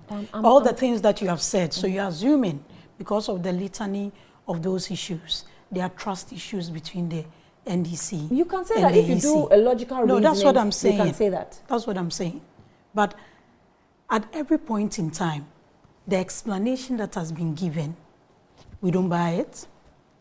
Like that one with the laptops and all those things, they didn't deny. But can the laptop alone be used to register someone or do anything that the EC does? I think, and I'll still come back to it, when the EC does something untoward, we need to talk about it. No doubt about that. But the approach with it, it's like the way they come out, they even judge the EC guilty even before they hear the explanation of the case. And that is the approach I'm talking about. We've had issues with EC over the years. Where did they end up? Like when we had issues with the voter register, let my vote count and all that, it ended up in the law of courts. We went to the courts. There was a ruling. So if you feel strongly about some of these things, there are processes you go through. You don't sit down and shout and think that it comes to an end. Is it that they don't believe what is being told them by EC, the ones that run the process? If they don't believe it, there are other processes to go through to make sure that what you're looking for, if they really believe strongly in the accusations they are making, they should go through the other processes. But you see, our competitors in the NDC have this appetite of crying wolf, even when there's no wolf. So it'll get to a point that the time that they'll cry wolf, you're not nobody. Being fair to your competitors. You're not being fair to and them. You see, this is what I was saying. You tell me to keep quiet. It's like you want to tell me what to say. And you don't worry, the compatriot, I'm here. I'll get Why? my Margot is here. She sat down here and used all kinds of unprintable words against her. You said nothing. You didn't hear. Of course, you didn't hear. I don't begrudge you for not hearing. No one. Yes, we all hear what we want to hear, and we all say what we want to say and what we believe. No one will sit. So that is my opinion. That is what I think. If you think that it's not the way to go, that is what I think. Because when you are given a certain level of responsibility, it comes with a certain conduct that you must apply. You will be unfair to say that she's used unprintable words that I didn't stop her. Nobody will sit on this, and you know it. That's your opinion, and I don't begrudge you for it. Unprintable that's your opinion. You let the person go. I've stated my opinion, stated yours. Can we move on? That's what I think. Anyway, so on the issue of the BVR machines, this is what the EC posted on its Facebook wall, and it says a question. That's in regards with what Larati said. The EC said, Larati here. Larati, hear me. So this is what the EC said. If a complete BVR kit made up of laptop and a camera, a scanner, and a printer could not be used for registration of votes because of lack of activation code, as reported by the media, at some registration centers. How can anyone suggest that 5 missing laptops on their own can be used to register? So is there a question? Is there a question to answer? This is the EC. Yes, that's the explanation. So they should give us, if they think the laptop alone can register an individual, then it's is that why you're not providing the serial numbers? Who is not providing any serial numbers? I mean the EC. Honey, is that why? Look, if you've been through the process of registration, there's some information that you don't even need to ask the EC. But there's some information because you see, if you have a clearly cut out strategy as a party, that's where the problem is. As a party, there are certain things you don't even need to ask the EC. Where this electoral commission with political parties have gone through over the years. But this time they are all changing, and it looks like it's different. It's a different process that we're going through. What is different about the process? Serial numbers, are there something that's new?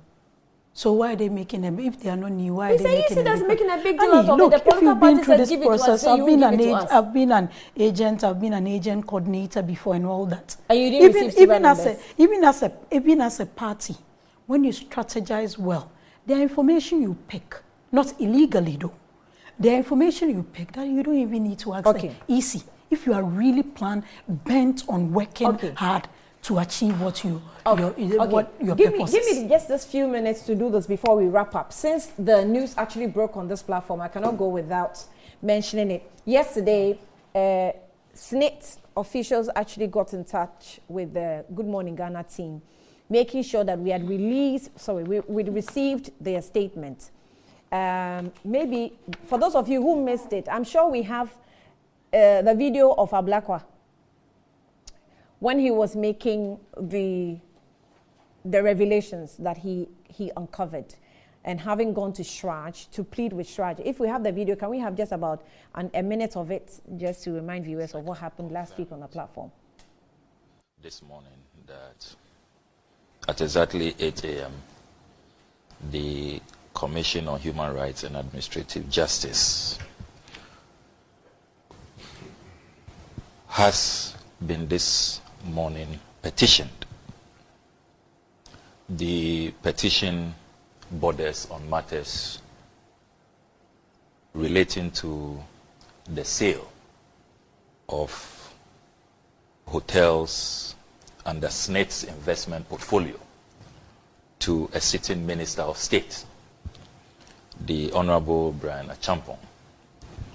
By this petition, I am requesting Shraj to commence full-scale and impartial investigations into the sale and the prospective purchase by the Honorable Brian Achampong using his company, the Rock City Hotel Limited.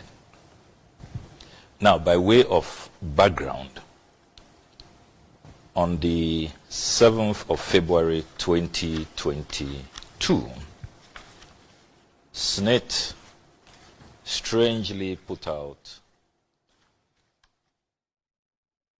All right, so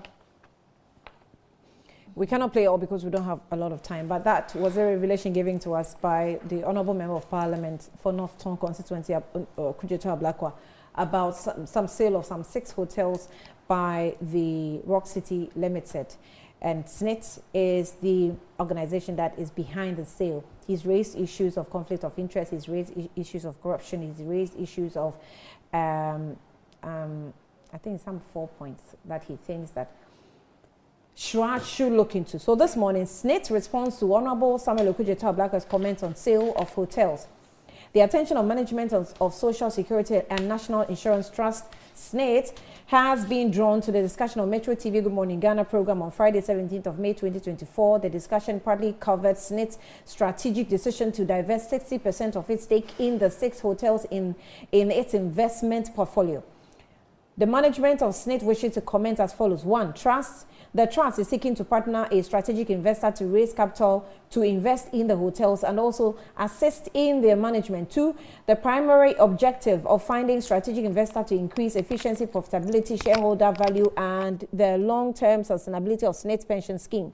3, accordingly, SNIT went through the international competitive tendering ICT processes as described by the Public Procurement Act 2003 as 663, as amended by Act 914 for the selection of a strategic investor. 4, the trust commenced a process with the engagement of a transaction advisor through the ICT method of procurement with the publication of advertisements and in Daily Graphic on the 14th of November 2018 in the Ghanaian Times and the 15th of November 2018. The advertisement was also published in an international magazine, The Economist, in its January 5 to 11, 2019 edition. Now, as of January 16, 2019 deadline, 15 firms had expressed interest in the submitting bids. Of these, 6 were shortlisted and issued with request for proposal RFP documents. Approval was sought from the Central Tender Review Committee for the selection of transaction advisor on 12 December 2019. And was granted on 24th December 2019. Following the selection of the independent transaction advisor guide, the selection of the strategic investor, among others, further advertisements for an expression of interest for strategic partner for SNIT hotels were placed in the Daily Graphic on 3rd of February 2022 and in the Ghanaian Times on February 7, 2022. The advertisement was also published in the Economist magazine on 26 February 2002. So a total of 9 companies responded to the advertisement by submitting proposals on the 23rd of March 2022 deadline.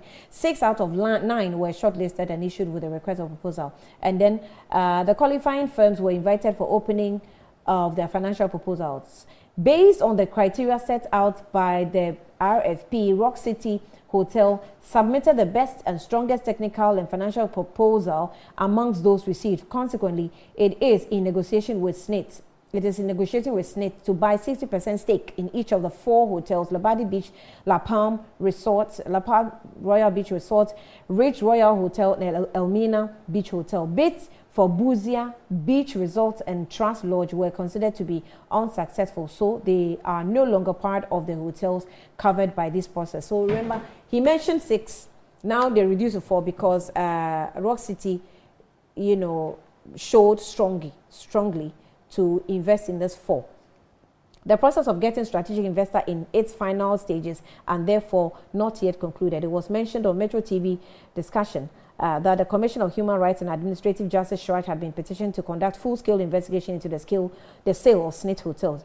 Given the impending investigation by Shraj, management of SNIT will not commit further. SNIT will cooperate fully with Shraj throughout its investigation process. SNIT further wishes to assure pensioners, contributors, and public of its commitment to managing the affairs of trust prudently for the sustainability of pension scheme. Thank you, SNIT. We deliver our promise on our promise issued by management. No signature actually signed, but it says issued by management. So that's the signature of this release.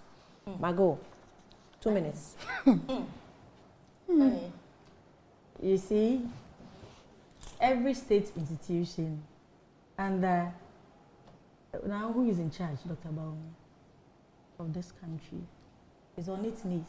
Dr. Baumi is not in charge of this country. It's the president that's in charge. Oh, I see. You see? What do you see? The president is president until when? 7 January 2025. Thank you.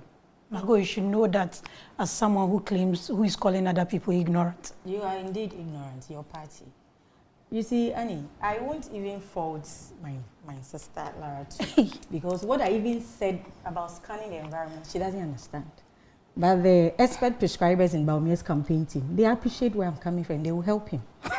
For a president to go and stand, your flag bearer to go and stand in front of students and scratching his head, this thing, is embarrassing. And as a vice president, I think we should be concerned.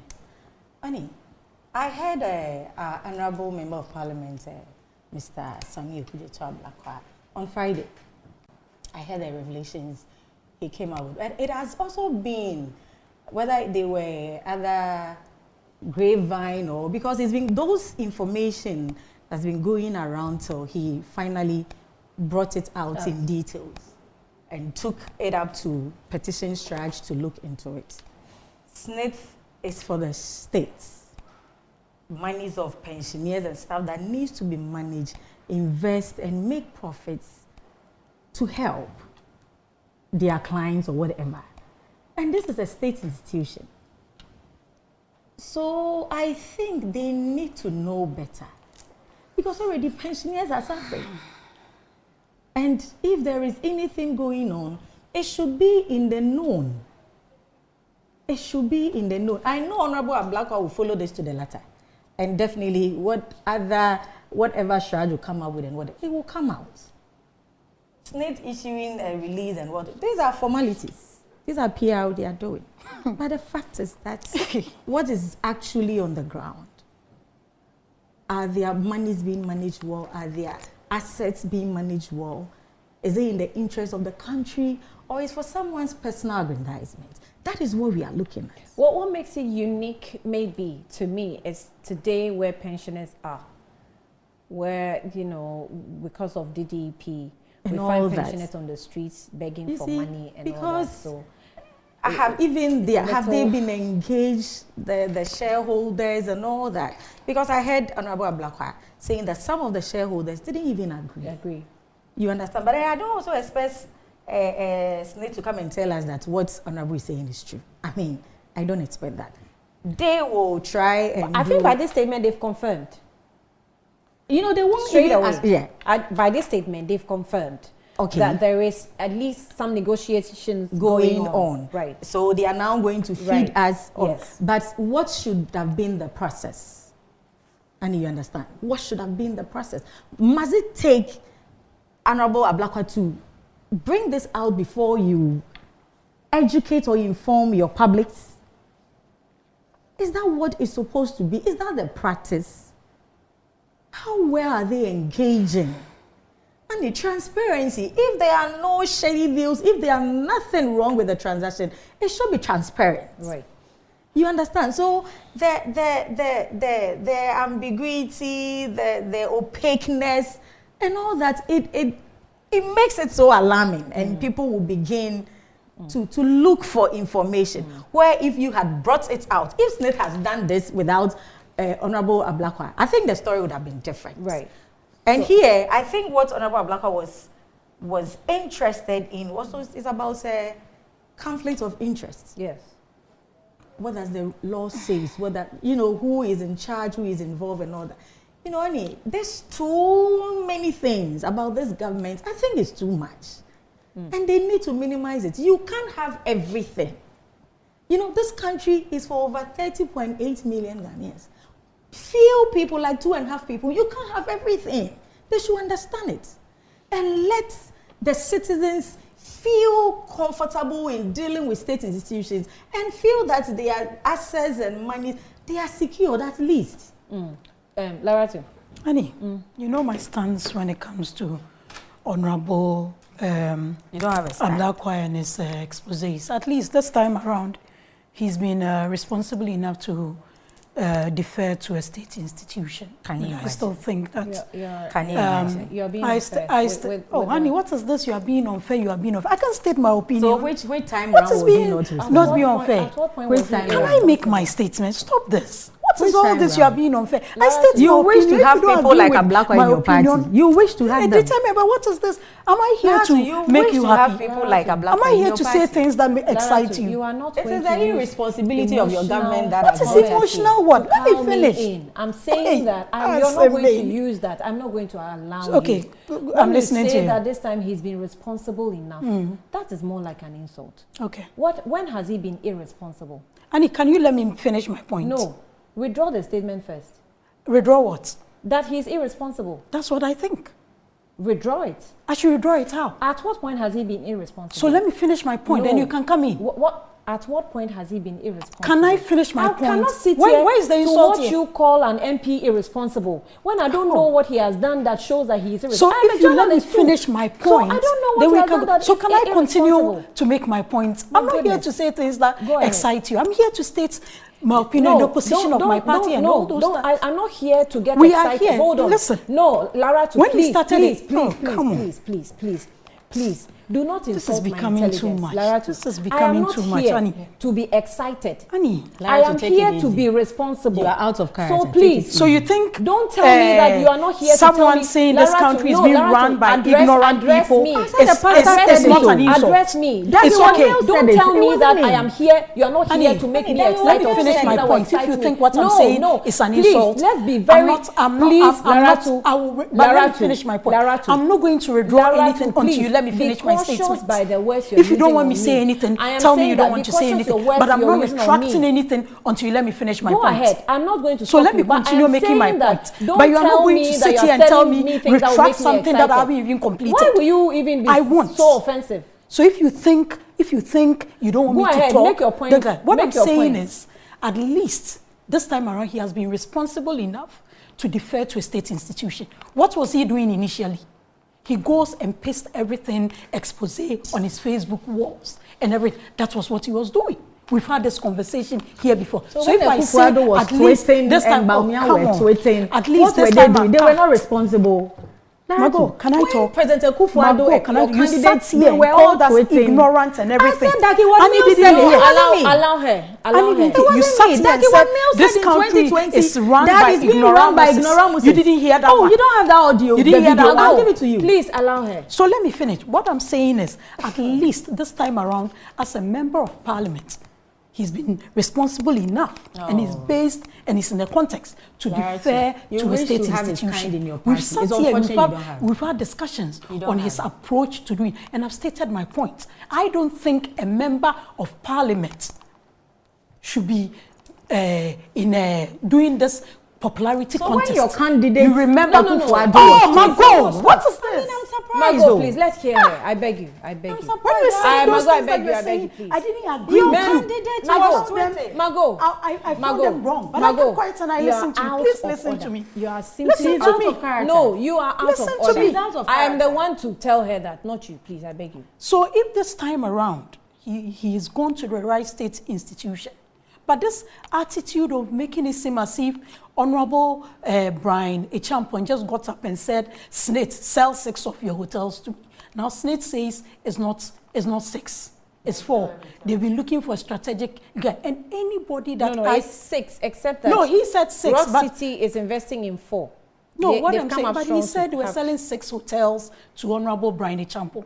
That was what Honorable Okujato said. No, he said they are selling 6 of their Yes, hotels. to Honorable Brian Echampon. That's what he said. You know- You can play the video.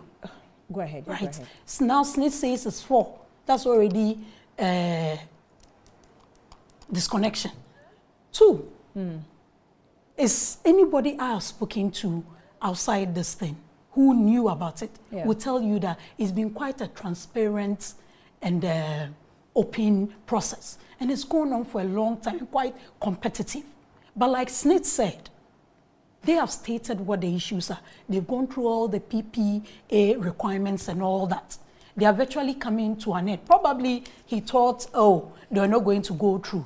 But now that it looks like they are going to go through, he doesn't think, suddenly he doesn't think it's the right thing. His petition is right. Great. Senate has deferred to that. They are not going to say anymore, let Shuraj come out with what the verdict is. Now it's in the bosom of Shuraj to listen to both sides and tell us Ghanaians who pay SNIT. I contribute to SNIT. You do. Mago does. We are all part of it. The SNIT Board of Trustees is not made only of government representatives. It's made up of employees, employers, and all other stakeholders. And is that where If Osafo stands? we think that this shouldn't be done, fair enough. But to make it seem as if one individual has gone and commandeered them to sell 6 hotels, those are the things we need to be eschewing. And as member of parliament, I think he should know better. Okay. So